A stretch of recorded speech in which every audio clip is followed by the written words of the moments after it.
Hello and welcome everyone. My name is Dane Menke. I am the Digital Marketing Manager here at Regenesis and Land Science. Before we get started today, I have just a few administrative items to cover. Since we're trying to keep this under an hour, today's presentation will be conducted with the audience audio settings on mute. This will minimize unwanted background noise from the large number of participants joining us today. If the webinar or audio quality degrades, please try refreshing your browser. If that does not fix the issue, please disconnect and repeat the original login steps to rejoin the webcast. If you have a question, we encourage you to ask it using the question feature located on the webinar panel. We'll collect your questions and do our best to answer them at the end of the presentation. If we don't address your question within the time permitting, we'll make an effort to follow up with you after the webinar. We are recording this webinar, and a link to the recording will be emailed to you once it is available. In order to continue to sponsor events that are of value and worthy of your time, we will be sending out a brief survey following the webinar to get your feedback. Today's presentation will discuss validating the role of PetroFix technology for the Remediation Practitioner's Toolbox. With that, I'd like to introduce our presenters for today. We are pleased to have with us Jack Sheldon, Senior Remediation Specialist with Antea Group. Jack has over 39 years of experience in the fields of environmental microbiology and remediation. He has a BS in bacteriology and public health and an MS in environmental and industrial microbiology from Wagner College in Staten Island, New York. In his current role, he advises on remediation technology selection, performance, and optimization across the US and abroad. His key technology areas are bioremediation and chemical oxidation. Jack has authored numerous papers and posters and co-authored 2 best-selling books on bioremediation. We're also pleased to have with us today Todd Harrington, Global PetroFix Product Manager for Regenesis. Todd directs the expansion of the new hydrocarbon treatment line in the global marketplace and provides industry-leading support to Regenesis customers. He has over 24 years of environmental remediation experience, primarily focused on in-situ remediation. He has been involved with thousands of contaminated site remediation projects during his tenure at Regenesis and has expertise with enhanced bioremediation, chemical oxidation, chemical reduction, and carbon sorption. All right, that concludes our introduction. So now I will hand things over to Jack Sheldon to get us started. Thank you very much, Dane, and thank you to all of you for joining us here today for this exciting webinar. And I would say that what I'm going to do is give you the consultant's perspective on taking a new technology and putting it through the paces to determine whether or not it's suitable to put in our practitioner's toolbox. In other words, does it become one of our regular technologies to use from site to site? So once I'm done with my portion of the presentation, I'm going to pass it along to Todd, and he's going to expand on a couple of the points that I make. So we'll look forward to that as well.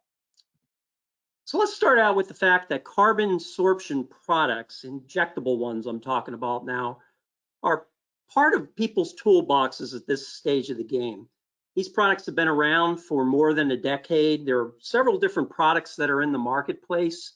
They can be a variety of different size carbon particles, from as small as 1 to 2 microns to up to 70 microns or so. All these products are characterized by the fact that they bind to aquifer solids and they attempt to establish a biodegradation site. And then lastly, for them to work in an optimal fashion, regeneration has to occur, so those carbon sites again become available to sorb contaminants and to create a degradation environment. Now, some products like Regenesis Plume Stop are celebrating their 7th anniversary in the marketplace. PetroFix is a little bit newer to the game, and there are also some other products that have emerged on the market within the last couple of years. So the market is pretty dynamic, and this is a well-established technology now. And I think people understand the carbon aspect of it quite well, in that different groundwater constituents sorb to carbon preferentially, and I think people understand that. And they understand the whole concept of regeneration of carbon. I think the biodegradation piece can be a little bit of a question mark for certain people, but I can tell you as a microbiologist and looking at a lot of third-party information, that the whole biodegradation site and degradation game on the carbon particle is one that really occurs. And most people think that, microbes sit in the groundwater and are just kind of floating around. And yeah, that's true. There are microbes that are doing that. But the vast majority of the microbial population resides on the soil particles, or when you put carbon in the subsurface, sits on the carbon particles or within the pores of the soil or the carbon. So there are these natural degradation sites that are established. It's a little bit hard for some people to accept, but in reality, microbes love to attach.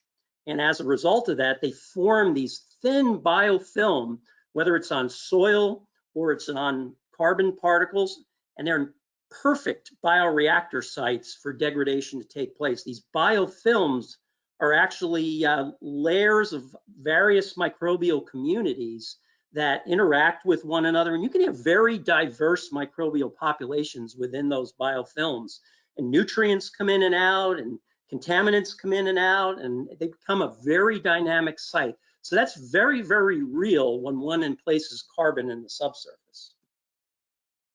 So the rest of my agenda here is, well, why PetroFix? Well, first from Antea Group's perspective, but also probably from yours as well. I'm then going to talk about the often forgotten electron acceptors. We spend so much time talking about the carbon itself. Let's not forget about the electron acceptors that come along for the ride. And then lastly, we're going to delve into 4 case studies that I've selected very briefly, and not so data focused, but more characteristic focused. The Antea Group has over 24 PetroFix site projects currently, and I selected 4 of those that I think are a little bit different and will make for some good discussion here today. So why PetroFix?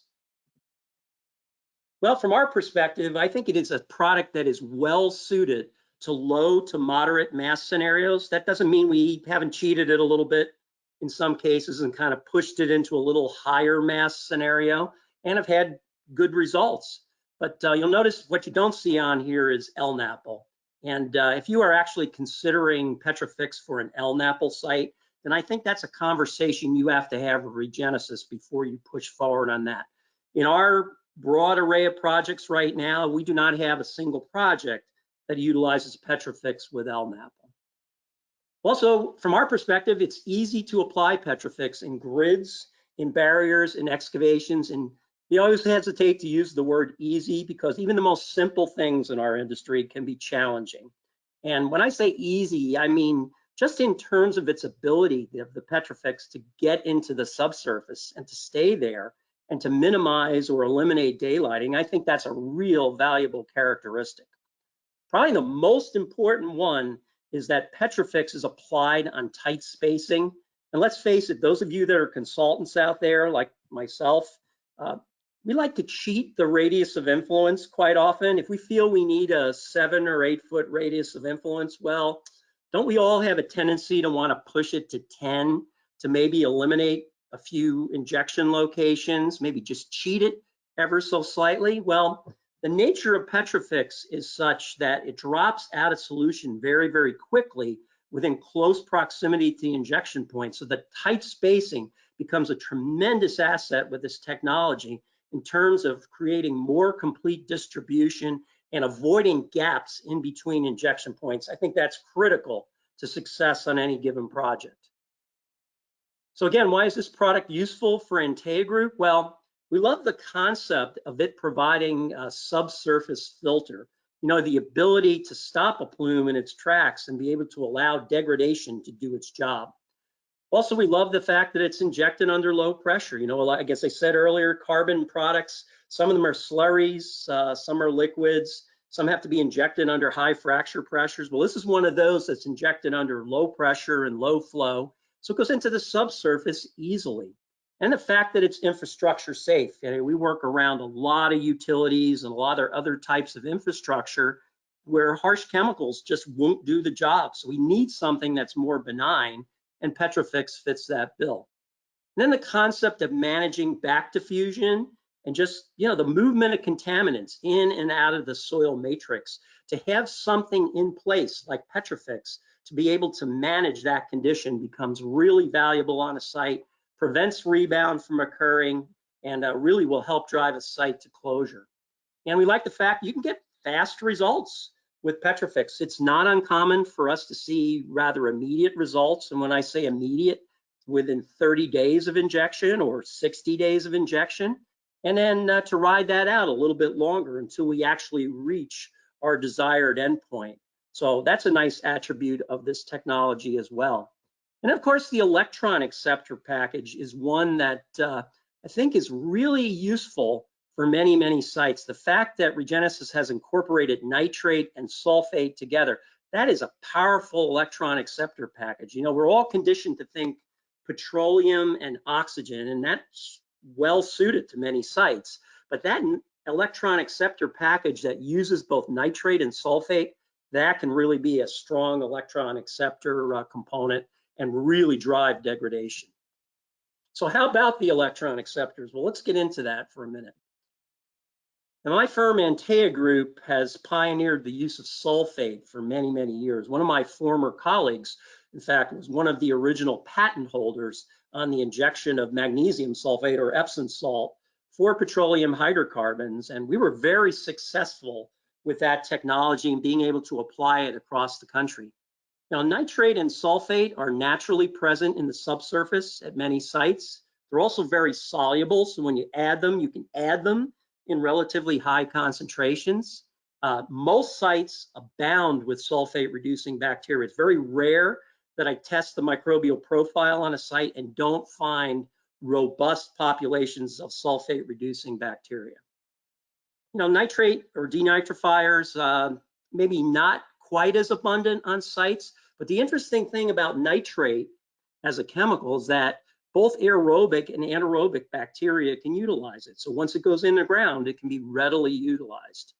Also, some of the more recent literature suggests that sulfate-reducing bacteria use nitrates when their environment becomes stressed. So actually the nitrate, not only is it a powerful electron acceptor, but it can also be used by these sulfate-reducing bacteria as protection so that they can maintain their population and also be available to create degradation.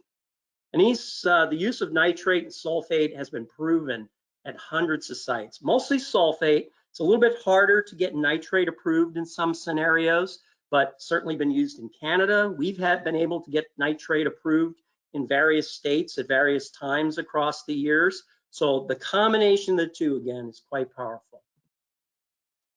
So just looking at a little bit of chemistry up there, this is toluene that we're degrading here in both these cases, just to give you a glimpse of what sulfate reduction looks like from a chemical standpoint, as well as nitrate reduction. A couple of things with sulfate to consider. In theory, from a stoichiometric standpoint, you produce hydrogen sulfide as part of the sulfate reduction. Well, in fact, we found that even with very low iron concentrations, you can tie up that hydrogen sulfide as iron sulfide and never see the hydrogen sulfide. So that's something that's important to keep in mind with that particular degradation mechanism. As I mentioned earlier, magnesium sulfate's been used commonly, as has calcium sulfate. So those are two forms that you'll commonly see injected into the subsurface. Then if we look at nitrate reduction or denitrification, one of the big concerns there has been the formation of nitrate, and that does happen from time to time, but that can be managed with the dosage of the sulfate and the nitrate that you put into the subsurface. So all those things can be combated once you know what sort of condition that you're working under. I never give a webinar or a talk without mentioning molecular biological tools, and I think they're highly relevant when we're looking at a PetroFix site as well. Whenever budget allows and whenever scope of work allows, you should incorporate microbial profiling into your game plan for the site. You can learn so much from the microbial profiling, whether it's at the microbial population level or the gene function level, or even digging deeper and establishing that degradation is occurring. And there are many, many tools that you can utilize, and there are even some newer ones that are coming along, which include biosurfactant detection.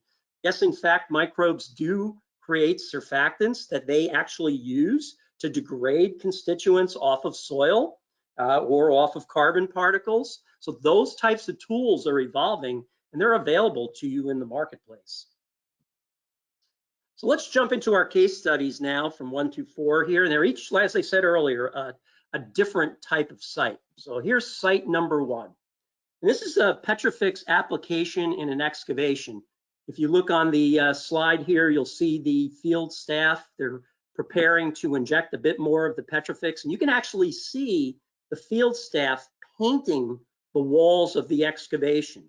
And this is a former convenience store site. You can see a water truck in the background and some of the basic mixing setup and application technology that's being used at this site.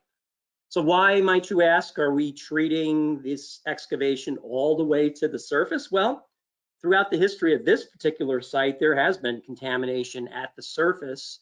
And in this case, we did dig a little bit into the water table. So we decided that we would coat all the way from surface down into the water table and even the base of the excavation as part of this project. So how about a few more details on this site? This site had about a 2,000 square foot excavation area. We pulled out roughly 1,300 cubic yards of soil. This is Iowa, so soils tend to be very silty or very clayey. In this case, it was clay soil. Water would infiltrate at the base of the excavation very slowly, and at the base of the walls very, very slowly. So we did not have a major scenario where water was rushing into the excavation. We did have benzene at a maximum concentration of a little over 16 milligrams per liter, but generally on average in the excavation area and just outside of it, the average concentration was about a little over a milligram per liter in groundwater. We had to pull out all the wells on this site and reinstall the wells in the excavation and just outside. It was not a very large site. In fact, the excavation almost went to the property boundary with just a little bit of room to spare. So the site was quite small. And in this case, we had a target concentration of 290 micrograms per liter of benzene, which was determined on a risk basis. So as far as the application went, we had originally intended to use ORCA pellets and have oxygen generated within the excavation. That has more or less been a best practice for us for years and years. And we decided to still continue with that. So we put in 1,100 pounds of ORCA pellets to generate a little bit of dissolved oxygen within the excavation. But we added 3,600 pounds of PetroFix, and we sprayed that again onto the walls and the floor of the excavation. And that was quite an interesting little process. So how did we do? Well, we hit that 290 microgram per liter benzene concentration within 19 months at 2 wells installed within the excavation and 3 wells installed just outside the excavation. Wells were very, very close to the excavation. I think it would be unrealistic to expect any sort of dramatic movement or effects from the amendment very far out of the excavation footprint. But we did see within a couple of months after application, some of the nitrate and the sulfate arriving at the closest wells, not only the ones in the excavation, but just outside, which were just a few feet to up to 7 feet away. And we did start to see that occurring. And we also saw the concentrations of microbes as measured through quantum petroleum molecular biological tools increasing by 2 orders of magnitude. So I think that's a pretty positive result. And in this case, closure was achieved. So some highlights. So water seeped into the excavation shortly after application. I think that's a good thing. That helps mix up conditions a little bit, helps wet that PetroFix amendment. And we tried a variety of different types of nozzles. We went to the hardware store, tried some different ones. We even tried to take a drum of the PetroFix and have the excavator just kind of wave it across the bottom of the excavation and paint it using the excavator. You know, I don't think those methods wound up as best practices overall, because we were experimenting a little bit. But since that time that this project was completed, Regenesis has developed techniques to better spray apply the PetroFix technology, and that's really exciting, and it's evolved very nicely. So again, the excavator was used in capacity to help distribute the PetroFix, and as I mentioned, we did observe actual impact from the PetroFix just outside the footprint of the excavation, which I think is pretty exciting. And this was the first PetroFix site in Iowa, and it was the first excavation application using PetroFix in the country. So we're proud of it and the fact that it did achieve our goal, which was closure. Case study number 2, this one is what I would call a stubborn site. Everyone on this call has those, right? That site where you've tried 4 or 5 different things and there's 1 or 2 wells that are keeping you from closure. And no matter how much delineation work you do or how much you go out with a MIP to try to pinpoint the transmissive zone and get amendment to it, that well or wells just continues to hang on. And such was the case here at this site in the state of Washington. This was a service station site with leaking underground storage tanks and dispensers. This was more of a silty sand scenario, a little better permeability. There was some interbedded clay within it. And in this case, the GRO concentration, gasoline range organic, was a little bit over 10 milligrams per liter as a maximum and almost 3.5 milligrams per liter as an average in the treatment area. So a little bit different contaminant scenario than the prior site I talked about. In this case, the GRO target in the state of Washington was 1,000 micrograms per liter. So getting a little closer look at it, this was just a simple 6 direct push point grid. 400 pounds of PetroFix were applied, a little over 1,300 gallons of injectate. The area was small, as you saw in the original photo, just 400 square feet. We had about a 10-foot vertical interval that we injected in. And so the process was very straightforward and very basic. But this one well at MW4 was keeping this site from being closed. And this station was still active. So we had to work around a lot of the logistics out at the site. Well, I'm happy to say on this one too, within 18 months, we were able to reach a closure for it. And this site had been in remediation for greater than 9 years. So many of these service station sites have had countless rounds of remediation with multiple remediation technologies. And yet it took a very basic injection of PetroFix to get it over the hump and to the home stretch and achieve the regulatory goal. It's also interesting, I can't tell you too many sites I've ever done historically, and I've been at this for almost 4 decades, where there isn't some level of daylighting that occurs on the site. It might only be a half gallon or a gallon, but in this particular site, there was no daylighting whatsoever. And when you don't have to clean up a little black ink-like material from the surface, it's all the better.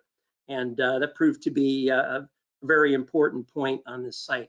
Washington is a very stringent state. It's amongst the most difficult regulatory environments that I work in. And we were in fact able to get the nutrient package approved here. And I think Regenesis has the ability to provide the nutrients as just nitrate or just sulfate, but preferentially, if you can apply that nutrient package together, as I pointed out earlier, nitrate and sulfate is a powerful combination. It will help get you to the finish line. So now we're on to our third case study in the mix here, which is a former manufacturing site in North Carolina, which had a fleet of vehicles so they would fuel up at a dispenser area on the site. Again, this is an active manufacturing site. This is more of a sandy loam material. So again, a little bit of a different injection scenario. This was another site where we applied a grid of PetroFix. So we had on average benzene concentration of 20 micrograms per liter, total xylenes of 669 micrograms per liter, and naphthalene at 140 micrograms per liter. So a little bit of a different contaminant mix here. And the targets were 1, 500, and 6 micrograms per liter respectively. So we have to get down to some pretty low numbers, particularly with the naphthalene and the benzene. So that's very, very challenging and probably out of the reach of most technologies. So why such stringent levels for this site? Well, there are some water supply wells within relative close proximity to this site, and that was a huge driver in the overall mix. So the ability to apply a technology that not only could provide treatment, but also kind of stop the plume dead in its tracks, that was really valuable to us. So again, some more PetroFix application details here. This one was about 1,900 square feet, the injection area, a little more shallow than the prior site I showed you, from 5 to 15 feet. So again, a 10-foot injection interval, but a bit more shallow. We used about a 6.5-foot spacing on this one. And I can tell you, of the couple dozen plus sites that we've done, that's been our maximum spacing on any of the sites. Typically, we're down around 4, 5, 5.5, maybe 6 on certain sites, but this one was about as far as we pushed it in terms of spacing. We put in about 4,000 pounds of PetroFix, a little over 16,000 gallons. And this one had 45 injection points, so a little more extensive injection work for this site. But one of the nice things we were able to do, this particular project manager on this site, he's a data collection guy, and he has collected geochemistry and microbial profiling throughout the years. This site has had a variety of different remediation technologies applied, including sulfate, which we did have good success with at the site, but several other technologies were applied as well, but we just didn't get to the finish line. So because our project manager is a data collection guy, he built into the monitoring plan collection of soil cores. So you can see on the right, the distribution of the PetroFix across the injection area. And I think that's a real beautiful core in terms of from top to bottom, to be able to show that we had really good distribution out here at the site. And that's what makes the success. If you had a very checkered or modeled distribution, I would say that the chances of success are quite questionable. But in this case, when you get such distribution like that, where it's relatively uniform, you got a real likelihood that you're going to see results. This one I do have a little graph for, and this is characteristic of a lot of our PetroFix sites, where the black arrow to the left on the graph is the point at which the PetroFix was injected. And you can see what happens. The bottom falls out, in this case, after about 30 days post-injection. And you can see the concentrations of BTEX and naphthalene just plummet at 2 wells within the injection grid. And then you kind of teeter around for a while through a series of injection events. And this is not one I'm going to tell you that we've achieved closure yet. But the good news here is that we're making progress. We're monitoring the geochemistry so we can see the breakthroughs of nitrate and sulfate. We're also seeing the microbial profiles and how they're changing. And this is one that I hope to be able to report in the coming months that we'll get to the finish line on as well.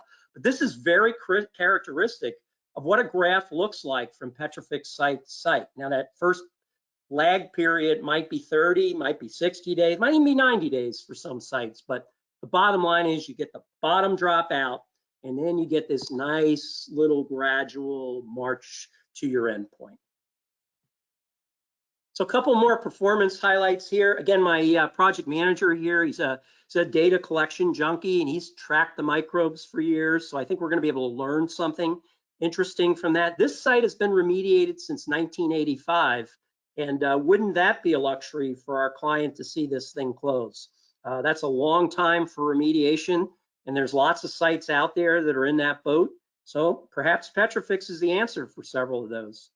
This is another site where we had minimal daylighting, not no daylighting, but minimal daylighting, gallons, not tens of gallons or hundreds of gallons, anything like that, but a little bit of daylighting at the site, but nothing major that we had to deal with. One unique aspect of this site was that because the site is located in an area that has some high profile PFAS sites, we were required to analyze the hydrant water we use to make up our injectate, to make up the PetroFix solution. And they only had us analyze for a couple of PFAS constituents, PFOA and PFOS, PFOA, PFOS. And fortunately, they were not present in that hydrant water. So that was a good outcome. That is the only site that I can say I've been asked to analyze for PFAS for my injectate to date, but that may change in the future. And this was, in fact, the first PetroFix site in North Carolina. So the last site is a real simple one, a relatively straightforward one. So what happens when you put PetroFix into a barrier with very low BTEX concentrations? And this is a site in West Virginia. If you look in the background there at the basketball hoop, this looks like a residence, and that's exactly what it is. It's a small residence that used to be a former gas station. And in fact, we have a very simple task out there, and that is to create a barrier outside of one well that has 45 micrograms per liter of benzene in it and keep that benzene from migrating off site. So pretty straightforward. This is a little bit more of a silty clay matrix. We had a little more daylighting on this site, but not terrible in any stretch of the imagination. And the job here was, again, to prevent the migration of benzene off the site.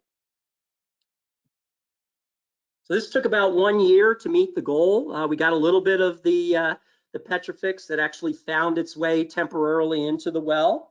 I said no daylighting here. I think in actuality, it probably better said as minimal daylighting. We did achieve a closure on it. And this is another one of those sites that for over 10 years had been remediated using a variety of technologies, including ISCO and bioremediation, but just not enough to get it to that home stretch. So happy to say this was the first PetroFix barrier in the state of West Virginia. It did its job, and I think we're very eager to see what PetroFix will do in the future for the other sites that we're looking at. And we currently have sites with hundreds of injection points, and we have more of these smaller sites, and they really run the gamut from individual groundwater constituents like benzene to more complex mixtures of different constituents within the groundwater.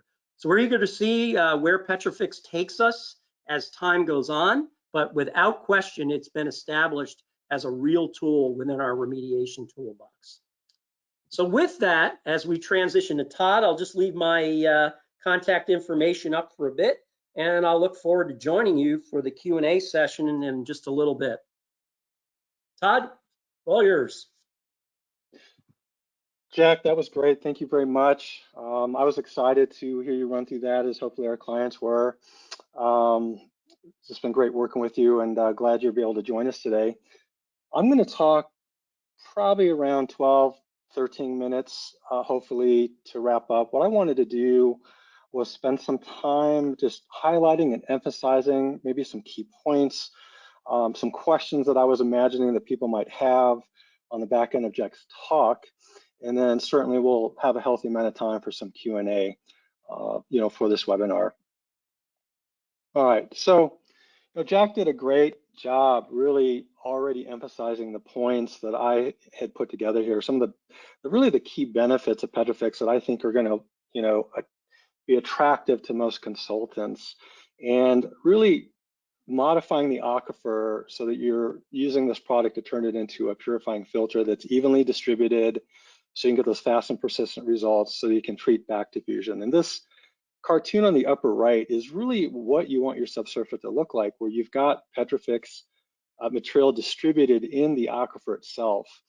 And if you take a core and pull that out, like Jack showed on at least one of the sites, a core of uniform black there, that's where the magic happens. And the ability to last long term for back diffusion is truly something that does perform over time. And so I would say, in addition to Antea, we've just been seeing positive results worldwide. It has been applied in 39 states right now, 365 sites. I like to point that out, not really just bragging about it, but really just also saying that, you may be thinking this, through in one of your states and, wondering if it's been applied there, how easy is it to get it through the UIC process, anything like that. We can help with that, or more than likely it's already been approved. I guess the gears have been greased already, so it may not be too difficult for you. However, Jack's right. We're seeing this fast results across the site when you get good distribution. That could be as much as 1 to 2 orders of magnitude within the first quarter or two, often to non-detect. I do want to emphasize, though, that one thing that happens from my side, being a product vendor, I think people look to us as helping with a good design, having a good product. Sometimes the application itself And getting this thorough coating in the upper right, getting your aquifer looking that way, if you can do that, the results are going to come in. And so there's best practices for that. And I did want to highlight, just because it happened recently, about 3 weeks ago, we did a webinar on best practices for PetroFix. And some of those best practices we've learned together with Antea to put those together, because we've done so much work with them. So I just wanted to point people, you can find that on our website. Because Jack was mentioning the electron acceptors, I wanted to just let people know that yes, PetroFix does ship with electron acceptors. I was more interested in the second point. It ships in totes and drums, but with each shipment, there is, for each drum, there is 20 pounds of electron acceptor, roughly 50% sodium nitrate and an ammonium sulfate that are applied in there. Or for a tote, you're going to get 5 of those. Now, there's also some calcium sulfate dihydrate that's mixed right in, and so we have a combination of slow and fast release electron acceptors. Now, this is a really good amount to start with. When you get companies like Antea with their expertise, certainly they can vary this themselves outside of this, but generally this is a really good starting point for most people. And so what I wanted to show here is just a recap for those of you who may not be that familiar with PetroFix. Say you're jumping on this webinar today and it's a little bit new to you. The main reduction that we're getting when we inject the PetroFix and get that coating is that we are taking a particle that's the size of a red blood cell. The PetroFix is a coconut carbon that's milled down to such a small size, and it's been modified with a polymer chemistry, a dispersion chemistry that allows it to transport through the subsurface. Jack did mention, he said it doesn't go that far. What it does is it does go where you need it to go under pressure, but then it will start to adhere to the soil. And you can see in this picture on the upper right that the PetroFix particles themselves are on a sand particle. And the reason I like to show this image is, one question that I get is, does PetroFix maybe clog an aquifer or not? And there's plenty of open pore space for water to go through and for contaminants to impact and adhere, and I should say absorb to that PetroFix particle.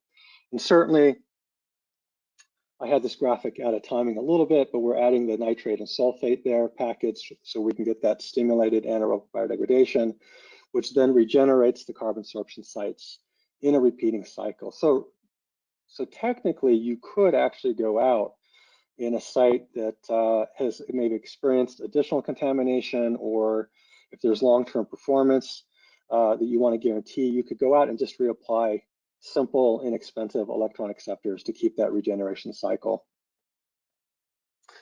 So I wanted to just touch base really quick. What does PetroFix really go after? It is designed specifically for hydrocarbon sites, so the usual suspects, BTEX, MTBE, PAHs, things of that nature. As Jack did a great job saying, not really designed for El Napol. It is not designed for that level of concentration, nor would we be able to target effectively for those high levels. There are some other contaminants that come up that I thought I'd throw in today's webinar that actually a couple of these questions came up on the last webinar, and they come through every once in a while. So if there's MTBE there, sometimes people question, can we also treat TBA? I would say that's a mixed bag with PetroFix. TBA doesn't absorb very well. It takes a lot of carbon to get a meaningful reduction, and you usually need to pair it with something like oxygen to get meaningful biodegradation. So it's a mixed bag with TBA. We could look at it, but the answer may be no versus yes. I would say isopropylbenzene comes up, or cumene. Yes, we can definitely treat that. And I also get asked about creosote. When people ask me about creosote or heavy fuels, the way I look at this is that if there are components in that heavy fuel that can dissolve, and in the case of creosote, we're talking probably C12 to C28 or C30, you're going to have a lot of multi-ring aromatics in there that can go into the groundwater themselves. And certainly PetroFix is quite effective at absorbing those, generally quite hydrophobic contaminants and stimulating their biodegradation as well.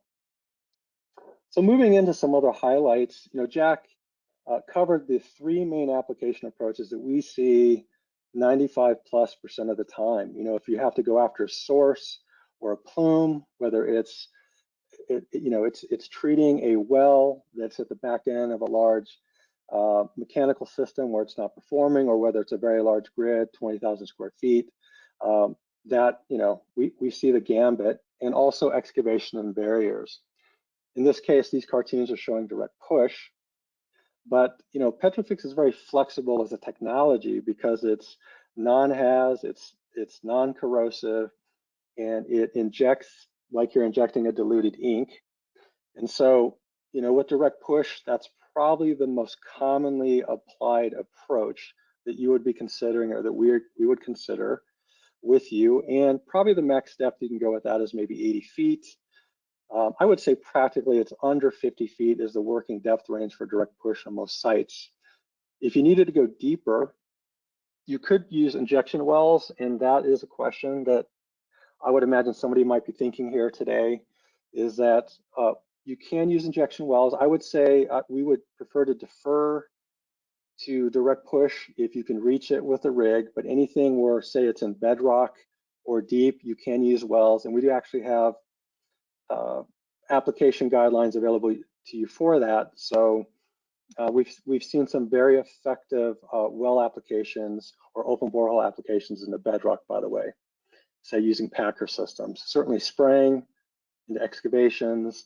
And one unique sort of innovative application where we actually have a couple case studies on are tank basin flooding or excavation flooding, where you're not able to direct push because of concerns of puncturing a line or the infrastructure, but it's known that contamination is around and below those tanks from former releases. That is possible, and we're actually seeing people who have done that. So, the sky's the limit, and I would just say if you have any questions, just feel free to reach out to us. I wanted to cover something. This is a slide I put in, and the question comes up is, where is PetroFix applicable in terms of concentration range, low, medium, or high? I think Jack was really right on earlier, saying it's really effective for low and medium ranges, but maybe we cheat and go to high ranges. I would say that PetroFix has a broad range that we can put in terms of pounds per cubic yard. We don't really have a rule of thumb that we use, but certainly when we're looking at a curve, and this is a curve we've used for a number of years, and I dusted it off. I thought I'd bring it out today, where if you look at the general efficiency versus concentration of a technology, the bioremediation technologies on their own are really good for the low ppb range, but they might start to fall down when you get into high soil contamination or NAPL ranges, where you might find that ISCO is something that people tend to start looking at. And then certainly if you've got free phase contamination, it's certainly common to go out and do some sort of a phase extraction system or excavation to get rid of that. There are overlaps on that curve, but I would say that PetroFix from low to high has been encroaching and really has been technically feasible even into some of these mid ranges where you can do or considering chemical oxidation. Now, PetroFix is not going to treat up heavy soil contamination. It's not going to treat up free phase. However, if you need to control flux at higher levels, we've had clients being able to put in very effective grids or barriers to completely stop that flux over the long term at rates where that flux coming out of, say, back diffusion or tight soils is not exceeding the capacity to absorb or be regenerated. So one of the things also is that the software that you can use online has what I call a design rail. It will notify you if we think that the concentrations you entered are too high for PetroFix, and we'll give you a warning to give us a call, and we'd be happy to walk you through that with you. Just a couple slides left. I want to make a point on carbon. This is something that always comes up when I talk about PetroFix, and how does it really compare to other carbon forms? Again, Jack mentioned some of this earlier, and really it comes down to size and the ability to inject. So these are images of different forms of activated carbon. The one that we're really looking at is, say, powdered activated carbon, which commonly can go down to about 30 micrometers in size, but even at that size, when you put it with water, it needs to be high pressure fracked, usually requiring a couple hundred PSI versus PetroFix, we're seeing really commonly being below 80 PSI. And so that really helps with controlled distribution. It helps with minimizing surfacing at the site. These are all things that we're going to want to see, being able to get into the flux zones. You can get the PetroFix with this size of carbon, even down injecting and moving through silts that have a pore throat diameter of about 3 to 8 micrometers. And this has real world ramifications. You know, it's true that when you frack, there are gaps that are formed, and those fracks don't always go where you think they're going to go. And when that happens, you know, contaminants can go by, or you might miss hitting that zone, that contaminated flux zone you're going after. It can also be problematic near infrastructure or former excavations where things might go in there. And so you have to be careful with that with, say, larger forms of carbon in terms of, you know, are you able to effectively cover the entire flux zone? Are the results accurate, or do we have to replace the wells? These are considerations that come up frequently with those forms of carbon where this material does overcome that. And the main point I want to make on this is that PetroFix does go into wells. We do want to see it go into wells. It shows us that it's fluxing through the zones we're adding it to. You can actually remove it from wells with a clear water flush, and the wells are not impacted and they can be rehabilitated. So an important point for you to consider. All the information you might need to get started would be on our website. Normally, I don't like to point people to the website, say on our other technologies, but for PetroFix, I do, because that's where our software is. There's something that's unique with PetroFix. We are allowing people to do online designs on their own. And I gotta say that Antea has been killing it on there. They're our #1 power user, have many designs on there. We've been able to interact with them in a lot of great ways, talking about sites, design reviews, just back and forth, working through putting packages together that they can be successful on. So instructional videos, other educational content, please do check it out. PetroFix is fully supported. It's just because we have online software doesn't mean it's sort of a go get 'em tiger, leave us alone mentality. We realize that this can be complicated. We realize that as you get into it, you may not be comfortable with everything, and just know that we're happy to have you reach out for us for online design reviews or general Q&A, offline design support, and even application build support. So Tyler Harris, who is one of our new PetroFix design specialists, or myself would be happy to help. So hopefully those points that I went through were just a good primer. I know they didn't cover everything, but hopefully they were enough to just keep your interest and kind of point you in the right direction on this. And so what I want to do at this point is, why don't we turn it over some Q&A, and thank you for your time on that. All right, thank you very much, Todd. That concludes the formal section of this presentation. So at this point, we'd like to shift into the Q&A portion, as Todd mentioned.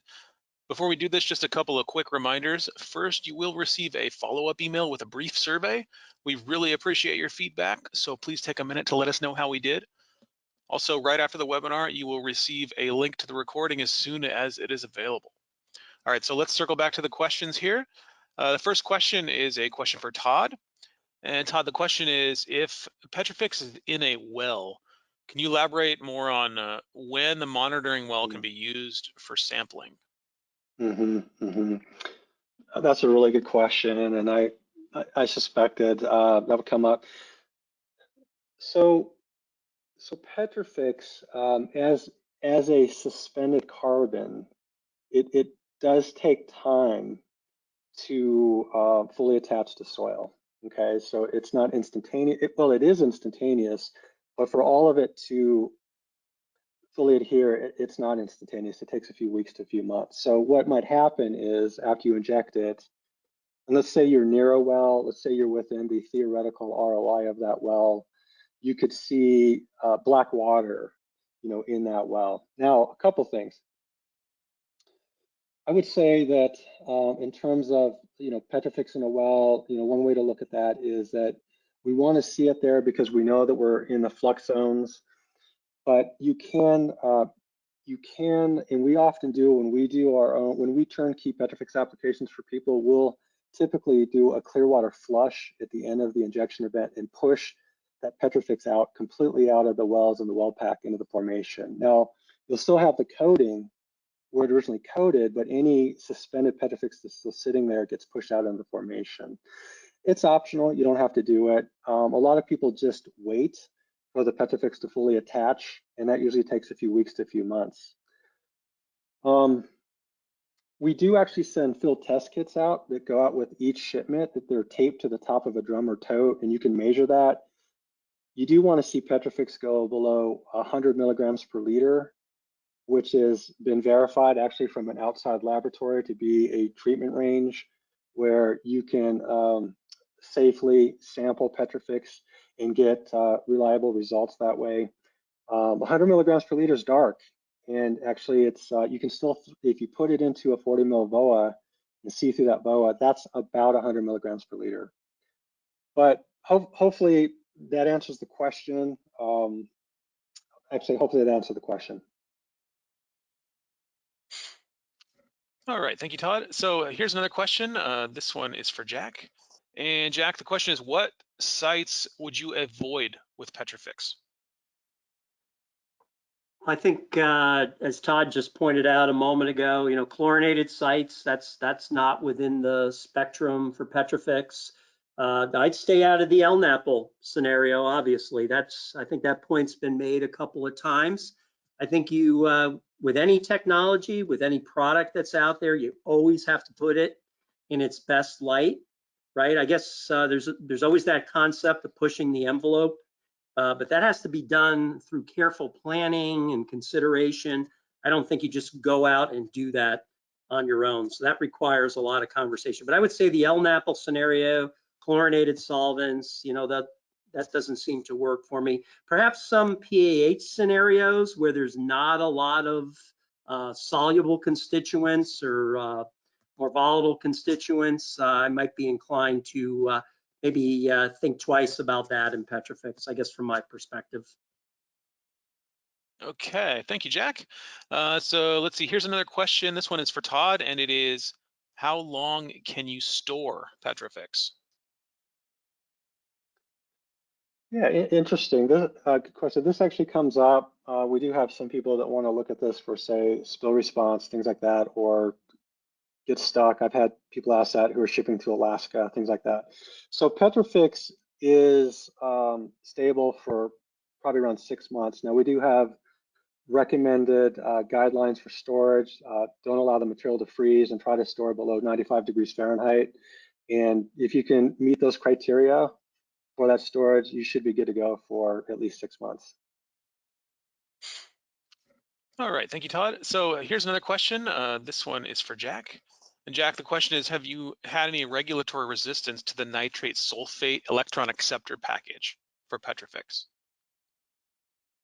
Thanks for that question, Dane. Well, the short answer is no. With the current package, I can tell you we fought the sulfate war for years, probably 15 years ago. And, perhaps there are even a couple states to this day that are reluctant to have sulfate injected or put so many restrictions on the ability to inject sulfate that, it's not worthwhile pursuing it as an option on projects. So I think if you have an ability to explain what's being done very carefully and the science behind it and the benefits of it, and then have a good solid monitoring plan to really manage the risk associated with the site, that goes a long way to gaining that acceptance. Like I said, we've had nitrate approved in certain states. I know there's certain other ones that would never even entertain the discussion, but we've been able to get nitrate approved and have perfectly fine results with it without any significant migration. So it really becomes kind of an education and a risk management process. Okay, thank you, Jack. So let's see, here's another question. This one's for Jack. Jack, the question is, do you do microbial testing on all of your PetroFix sites?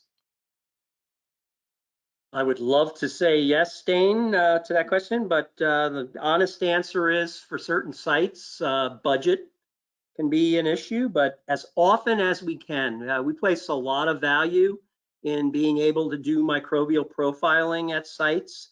I consider it essential as far as developing a conceptual site model for any given site. And the more often we do it, the more we appreciate how beneficial it can be, that it really does provide a critical element to understanding a site and to be able to manage the site. So in a perfect world, I do it at every single site, PetroFix or anything else, but the reality suggests that sometimes budget catches us, and that's not something we can make investment in, but ideally you should do it as often as possible.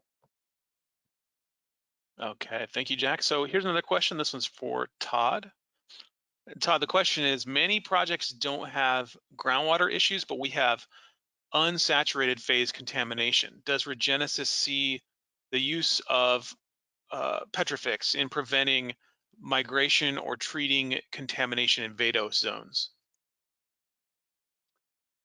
Yeah, good question. So, so two things on that. So Jack showed his excavation case study where they spray applied PetroFix up and down the vadose zone in an excavation.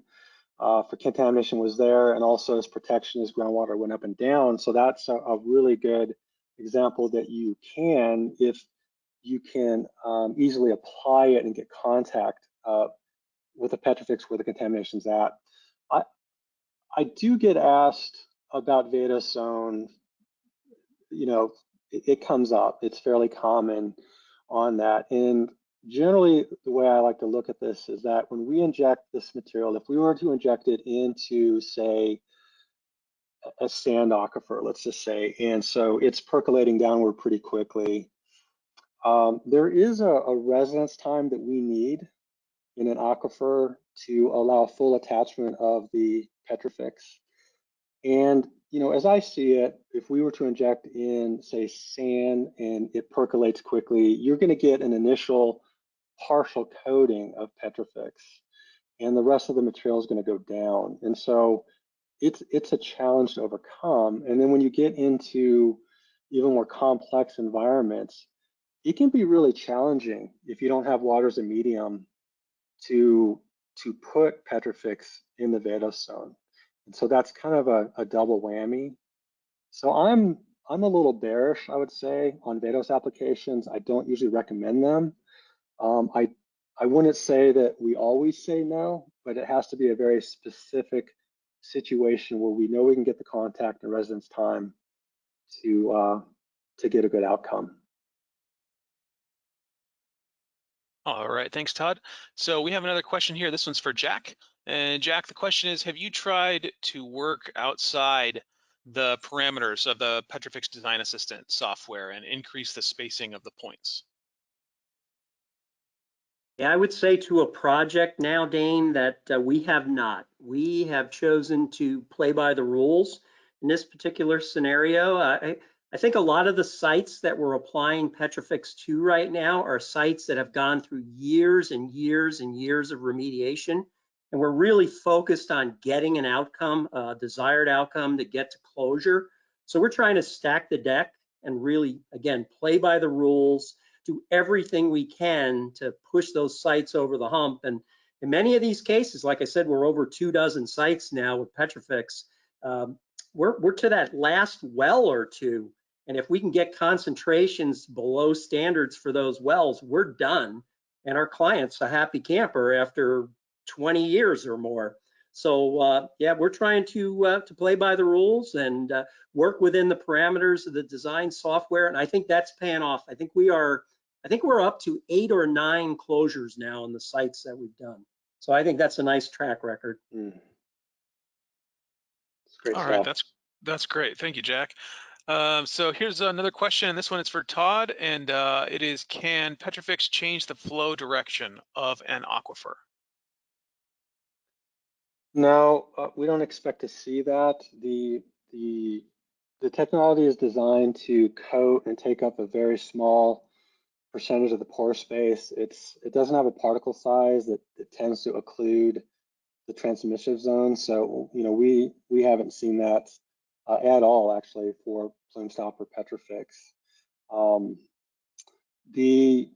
That does come into play with one of the techniques that we employ, such as barriers. Like, we don't want to be diverting water around a barrier, we want it to flow through. So because we're not occluding or clogging aquifer, we're able to do very effective grids and I guess barriers. In fact, I don't remember the largest one, but it might have been as high as 800 feet that we've done for PetroFix barrier. I think that was in Europe.